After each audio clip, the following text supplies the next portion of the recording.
So I put a case study that I wrote on each of the chairs, if you're interested in it. So this is basically some of the untold history of when they first came up with the idea, when Chief Henry Standing Bear first came up with the idea of the memorial, and then leading up to kind of a point of conflict between Henry Standing Bear and Korchak Tchaikovsky, who was the artist. Okay? And so it's really an interesting history, right? So I wanted to start off today by asking you guys what you think about when you think about the Crazy Horse Memorial. I'm just assuming that most of you have been down there. How many of you have been down to see the memorial? Okay. Maybe you need to make it down to see the memorial. It's worth seeing, right? But what do you think about when you see the memorial? Yeah. I think that it hasn't come very far from when I was a little girl. Okay. So it's this endless project, right? So it's giant. It's an endless project, right? Anything else that you think about? I'll never see it finished. Okay. Right. Which is probably the case for all of us, right? Yeah. I think about my people. Okay. So you think about the native people, okay? And so how it's a symbol almost of a culture, okay? And so it's that's what you think about is this giant rock that is honoring a people, right? But there's so much more behind it. And so that's kind of what I want to talk about today. I call it the reluctant celebrity because I started doing this research looking at Korchak, right? And his celebrity status that kind of developed over time. But there's kind of a hidden celebrity that I want to, and hidden celebrity basically means not a celebrity, right? So there's a part of it that's not really celebrity, not really known that I want to get to at the end, okay? So, your thoughts. So, just as a history, so in here I have, I start off with a letter that came from Chief Henry Standing Bear to Korchak, okay? It says, Dear Sir, according to a newspaper notice, I note that you have won honors at the New York's World's Fair in sculpture work. Okay? A number of my fellow chiefs and I are interested in finding some sculptor who can carve a head of an Indian chief who was killed many years ago. So, if you think about this, this is a time period where Mount Rushmore was just being finished. Okay? So it was at the very last stages, and so Henry Standing Bear said, yes, this is a beautiful mountain that's being carved, but we need something for my people, right? And so he contacts Korchak and says, hey, I don't know you from anyone, but I've read about you. I know you've been down to South Dakota because you were doing some stuff at Mount Rushmore for a couple days, and so would you be interested in this? Okay, kind of a crazy idea, right? Contacting one guy out of the blue and saying, would you carve something for me? Okay, and I don't believe Henry Standing Bear was thinking an entire mountain. Okay, I think he was thinking a smaller statue, because Korchak had done small memorials to other famous figures, right? So I think Henry Standing Bear was thinking something along those lines. Okay, so there was some back and forth that happened, and ultimately he comes down, he visits the Black Hills, right, and he agrees to do it. And he doesn't just agree to do it like, I'm going to build you the statue that's 20 foot high. Right? He's like, no, this will be the largest memorial in the world. Okay? So yeah, I mean, like, this is going to be gigantic, right? And when you think about, we think about, okay, we've got the face, right? Because that's what's done and that's what we see. But this entire piece is going to be part of the memorial when it's done. Okay? So the face is just a tiny little part. And while most memorials like Mount Rushmore are just kind of a facade, it's going to be all the way in the round, right? So you can drive all the way around the statue and it'll be a full statue, not just a face, okay? And so, I mean, this is an unbelievable thing that he's trying to take on. Okay? And he goes into it, and he says, this is Korchak, he says, the Indians received the dirty deal from the white man. The more I study their history, their traditions, their legends, the more I'm convinced that we, the white man, must do something to honor their name. Okay, so Korchak doesn't just buy into this in terms of, hey, I'm going to be a famous, an even more famous artist. He buys into it like, these are some people that I can help to honor, okay, and they deserve it, okay, so he's fully in, okay, but here's the question, right, so, what did this look like at the time? He starts to work on it, he agrees, he commits, he moves to South Dakota with his family, okay, and he's going to spend the rest of his life working on this, Okay? At the time, he doesn't say it's the rest of his life, right? He says, I'm going to spend the next 40 years working on this, right? Because he was a little bit confident, okay? But still, 40 years is a pretty big commitment, right? But what does it look like? What is that?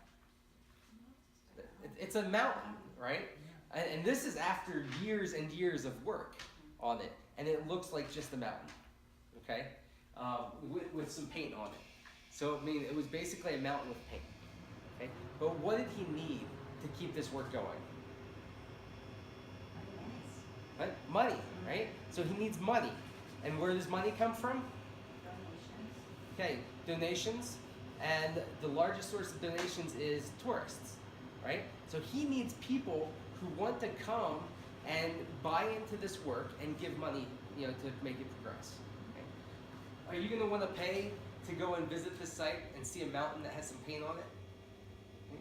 I mean, not millions of people, right? And millions of people is what is necessary to get enough money to do it, right? And so what happens? You have to make a story to go with it. Exactly, right? So you get this story that comes, and unfortunately, in my opinion, a lot of the story ended up revolving around Korchak, right? So he becomes known as the crazy man on Crazy Horse, right? And he's this loony guy who's decided to dedicate the rest of his life to carving a statue, okay? That's not why he's doing it, right? He's not doing it because he wants to be world famous for being this crazy guy, right?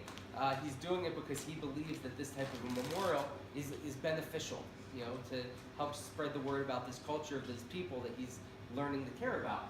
But this is the story that gets picked up, okay? And they start spreading all over the place. I mean, all over the country, all over the world. He becomes this figurehead. One of the first articles that was written about him, related to this project said, he is, although he would throw mal at you, if you called him one to his face, a genius. Almost a throwback to the giants of the old world, this glorious Renaissance. Only a rash man would say that Korchak Tchaikovsky, the orphan boy from Boston, won't see it through, God willing, to completion. Okay?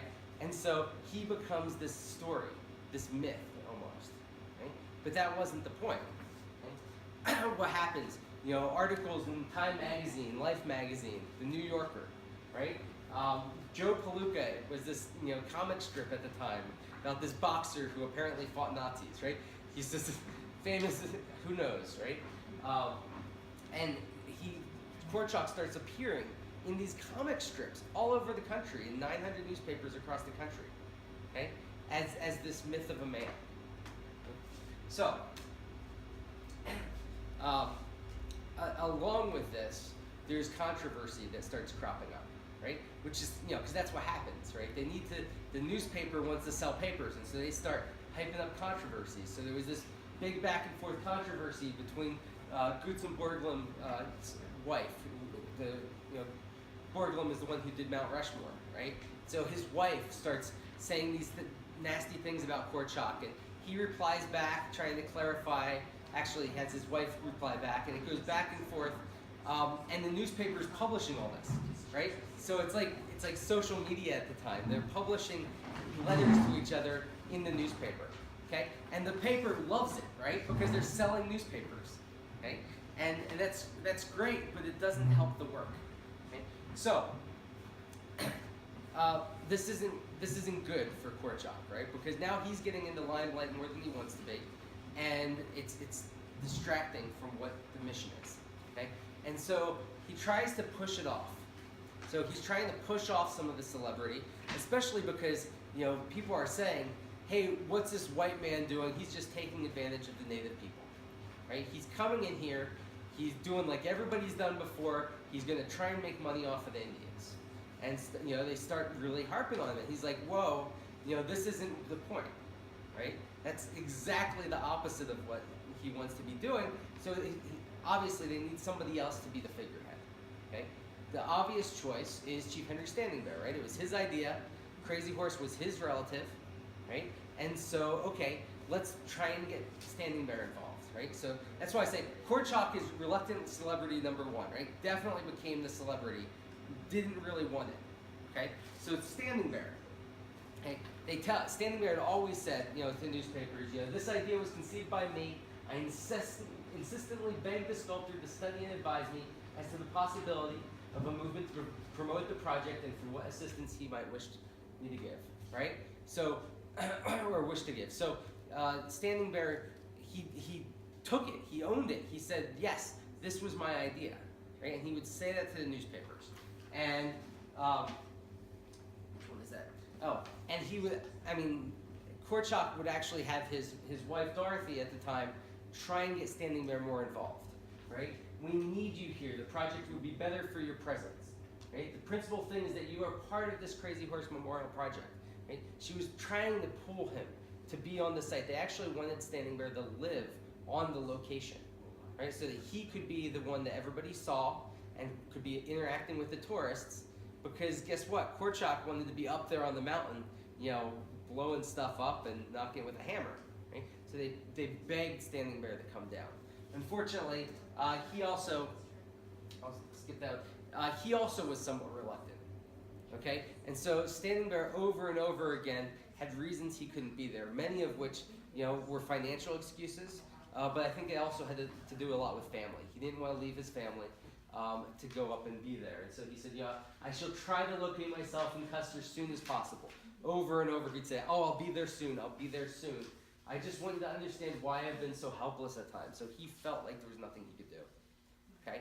And so here Standing Bear is a reluctant celebrity, right? Because, you know, Korchak's trying to push it onto him, and he keeps backing away, saying, yeah, you know, it was my idea. I'll tell everybody it was my idea to get, you know, to get them from harping on you, but I can't quite take the limelight, okay? And he was getting old, and so, and he was getting old quick. I don't remember exactly when he died. It was around 1953, so shortly after all of this took place, right? So this is the late 40s, okay? So what do you think, what are the pros and cons of, you know, of Korchak being forced to then take this on, right, and be the celebrity? What's a benefit of that?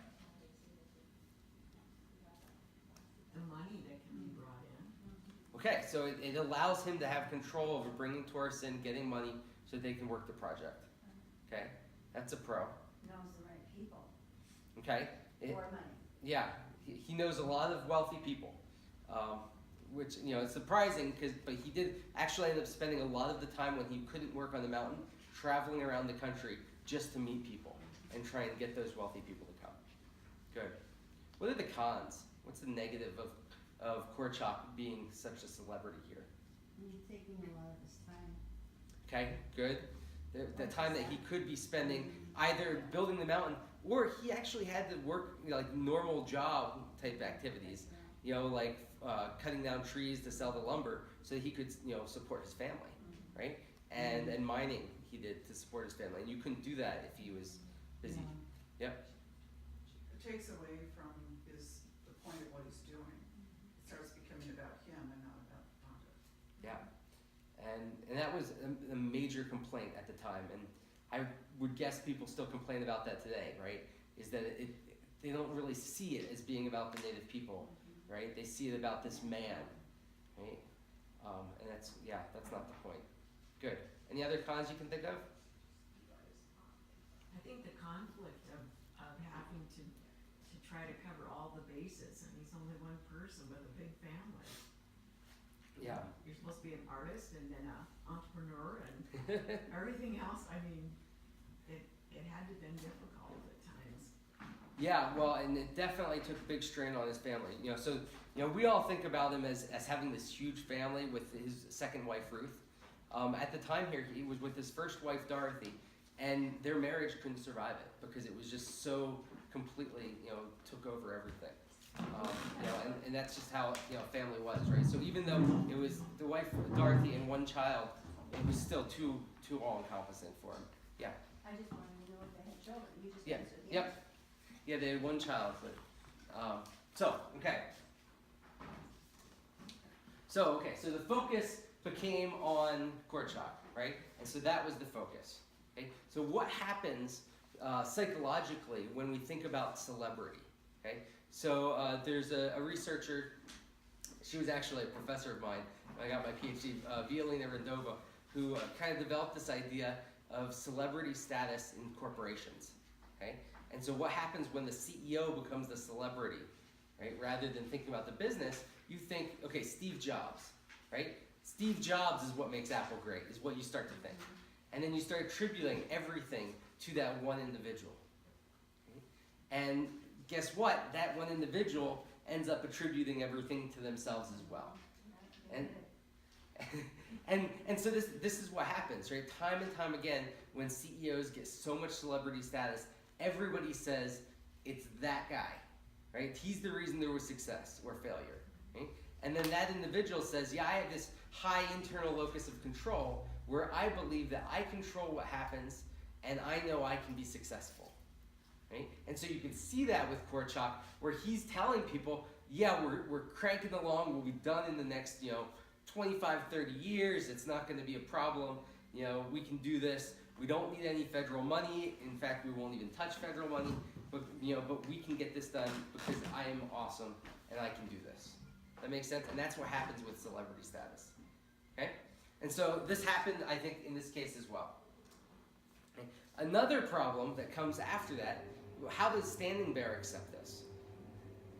What would you feel like if you came up with this idea and all of a sudden Korchak, this artist that you have hired, right? So you look at him almost as like, oh, he's kind of an employee. I hired him to do this job for me.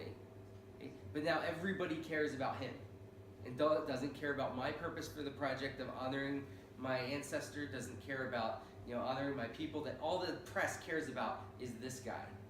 What do you think? What you're Standing Bear? Resentment. Yeah, Okay. A little jealous.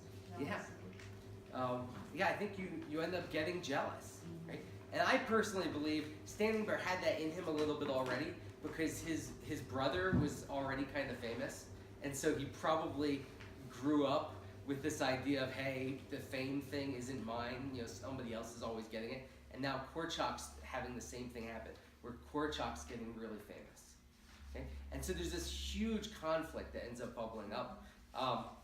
And in the case study, I talk about how, Korchak's kind of stuck in the middle, where, he needs to have a native presence, so he's not like the one who's always focused on, but Standing Bear is not willing to do it, okay? And so ultimately what happens is Standing Bear is gone and can't come to an open house ceremony. And so Korchak wants him to come and be present, be a figurehead at this open house for the memorial, where they have all these important people from across the state coming. And Korchak says, well, I need to have native people there. And so he invites these other leaders from the local tribes to come and be there and represent. Okay? And that's the last straw.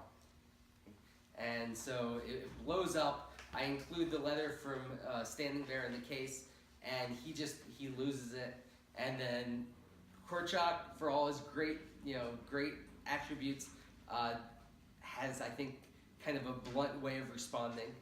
Okay? And so he goes and he rips him apart. And so I can share his letter in response with you guys afterwards, but it's it's incredible. Okay, and so the last little piece of it. So this is the last bit of the letter that Korchak wrote back to Standing Bear, and probably the nicest part of that letter. He says, "I will continue as I have in the past to create a memorial to Crazy Horse, and to do what you never even dreamt of doing. I will build a museum, university, and hospital for the Indian people of North America." Okay? And so he takes it and he says, earlier in the letter, Standing Bear, you are out, you are gone, as if it's on Shark Tank, you're dead to me, right? And he just says, you can come back and visit anytime you want, but you are a tourist, you are not involved. Okay? And then he says, I'm going to take this memorial that you came up with, and I'm going to blow this thing up into a museum, a university, a hospital, right? It is going to help your people forever, whereas you just wanted to help honor those who have died. Okay? And this is what happened. So, this is my favorite quote, and where he sums it up. He says, "A piece of sculpture put on view that has for its sole purpose not for the figment of attraction as its goal is not sufficient. Therefore, although the carving of Crazy Horse will be one of the wonders of the world when it is finished, the ultimate purpose of this gigantic work, besides taking its place in history, is to create a university, a museum, and a medical center for the benefit of the Indian people of our country, so that in this way we may give something to these people who have given us so much. Okay, so this was a little bit later. This was 7 years later, in 1957. Okay? But this is where Korchak's focus ended up going. He said, we are not doing this just to honor the past. And that was Standing Bear's vision, to honor the past. My vision is to take it forward and to help build a museum, and ultimately a cultural center came to share this, this culture with people around the world. Okay? We will build a university to help train the Native American people, and we will build a hospital to help heal them, right? And so this was his idea. So, here's my question. Since we're talking about, reluctant celebrities here, how many of you knew any of that? You knew some of it? That wasn't the purpose to begin with. So what it's evolved into something that when they had the conversation about building that monument, it was about the monument, and it has become a whole new animal. Yeah. Yeah, so this was not Standing Bear's vision, No. right? This was Korchak's vision. It's interesting. I go up there and I see the museum and everything, and I think, wow, this is amazing, but it must be a kind of like a new idea, right? And then I realized, no, I mean, he mentioned it way back in, 1950, right? Korchak had this in his mind, and and it's just now coming to be, right? But not many people know about it, especially my students, okay? Now, some of them, so the memorial, everybody knows about the memorial, right? The museum. How many of you have been to the museum? Okay, so you know about the museum, right? Cultural center. Do you know about the cultural center? Okay. University. Yeah. Do you know about the university? I have friends that went to school out there, yeah. Okay. How about the rest of you? Do they do that just in the summertime? It's just in the summer. Okay. This is where I get hung up with my students. Almost none of them have ever heard about the university on the site there. Yeah. And it's for everyone, right? It's not just Native. So anyone can apply to go there. They try and keep it about 90% native right now, but they intentionally have 10% that's not, and that's because they want to have that interaction. So. Why is it only summertime though? They're trying to see where they can have the biggest benefit. It won't stay that as always summertime, but it's a slow progression. And then the medical training center, right? Okay, so this actually hasn't been built yet, but it's still in the plans, right? So it was part of Korchak's vision to have medical, either a hospital or a training center or something, right? And it's still there in the plans, and nobody knows about it. Yeah. Aren't they using the students to help run the whole place in the summer? And they are, yes. Yep, they have mandatory internship programs when you're in the courses there. So this is what I look at as being, I don't know, reluctant celebrity number 3, if you want to call it that way, is the fact that nobody knows about everything that's going on. They think about the memorial, and that still has become the focus, right? Which it's important, right? But I personally think, Korchak would probably agree with me that all of these things to help, the existing people is more important than just having a statue there. So this is kind of the vision overall. You've seen this picture? Yes. And they have a diorama if you go up there into the museum where you can see it build out. Right? And it's a huge idea here. Right? And so this is the existing complex. Right? That's the museum they're eventually planning on building. This is kind of a whole college campus. Right? And apparently Korchak was really into the sports, and he wanted to make sure they had an athletic program at the university there. And so you take this and you say, wow, this is not what I know about. Okay? And rodeo grounds now. The what? Rodeo. Yeah, they do have the rodeo grounds. It's true. So what do they have? They already have the Indian Museum of North America set up. They have the Native American Education and Cultural Center. They already have the Indian University of North America, right? And they have plans that they're working on for medical training center, okay? But we don't know about that, okay? So that's what I wanted to get, is like, why? You know, and I haven't figured out why. That information's not out. So here's the museum. I think this is one of the most beautiful buildings I've been in, right? I just love the wood. You have the cultural center, which, you know, if you go there in the summer, there's a ton of, you know, people selling their crafts and showing how they make their different items. The Indian University of North America, right? So, you guys may not know this, but Native Americans have the lowest college enrollment and graduation rate of any minority group in the country. Okay, and so I have seen numbers as low as 7%. Okay, of the ones who go to college graduating. I mean, and it's even lower if you think a lot of them don't graduate high school, right? And so, really low numbers. So in 2008, the board of directors for the Memorial Foundation said, we need to have this happen before Ruth passes away. Okay, so Ruth Joukowsky, Korchak's second wife, was getting old, and she had taken over when he passed away in 1983, I believe. And so she took over and really wanted to see this happen before she died. And so in 2008, they said, okay, we're going to do this before Ruth passes away. And so they started getting partnerships. USD was ultimately chosen as the partner university because they were smart, and they said, we can't do this on our own, right? To start up a university from scratch is too much. So they said, we need a partner. USD became the official partner. Okay? And interestingly, Laurie Beckvar, who now runs the whole site at Crazy Horse, was working for USD and put that proposal together. And then Ruth kept coaxing her, this is awesome, come run it, come, take over. And so that's how she ended up getting there to run it, was because of this proposal. So in a year and a half from the time they got the proposals, they were up and running with the summer program. So 2010, they already had the university going, which to me is shocking. 6 years and people still don't know about it. They got donations. Paul and Muffy Christensen gave $5 million, okay, to start building up the program. Denny Sanford built the res hall and classrooms, so he gave the money to build the residence hall and the initial classrooms. Dorms are kind of basic. I actually think the common areas are really beautiful. Again, they love doing stuff with the wood up there. They started offering classes. Right? So students take 12 to 14 classes or credits during the course of the summer.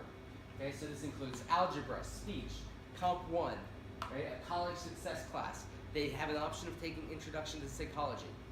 Okay? For anyone who knows a lot about college classes, what are these? They're your freshman year, first semester freshman year classes. Right? So these students can take all of that right away over the summer. Okay? They also have the mandatory internships, right, that they do. So they learn this. But so much follow-up in terms of college success prep.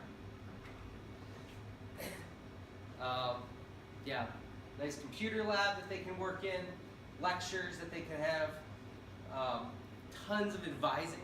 Okay, that's a big focus, is on advising to help them to be able to, not only have success over the summer, but carry that on with them as they go on with their college career, right? This is meant for students who are now going to leave after the summer and go to a traditional college, and they want them to be successful, right? I think this is neat. They have an etiquette dinner where the students have to learn how to present themselves professionally, right?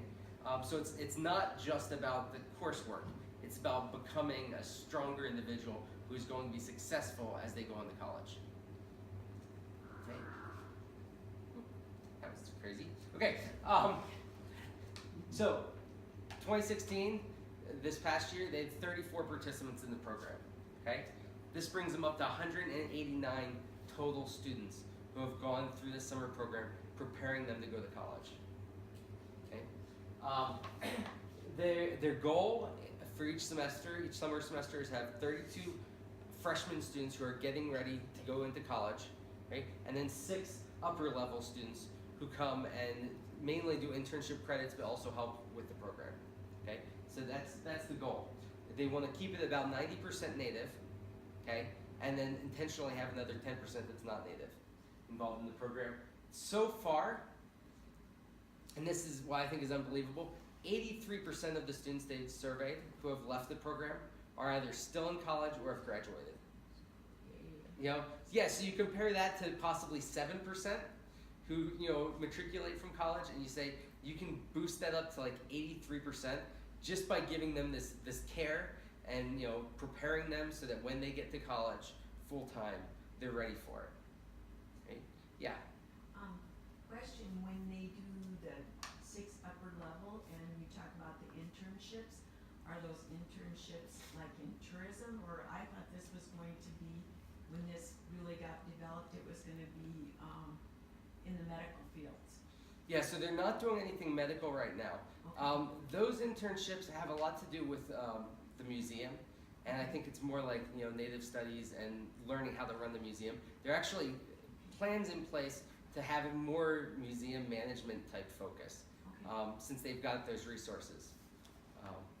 But yeah, and it's great. If you go down, I bring my kids down, and the interns, for the freshman interns that they have, they'll often do activities for kids that come to visit the memorial.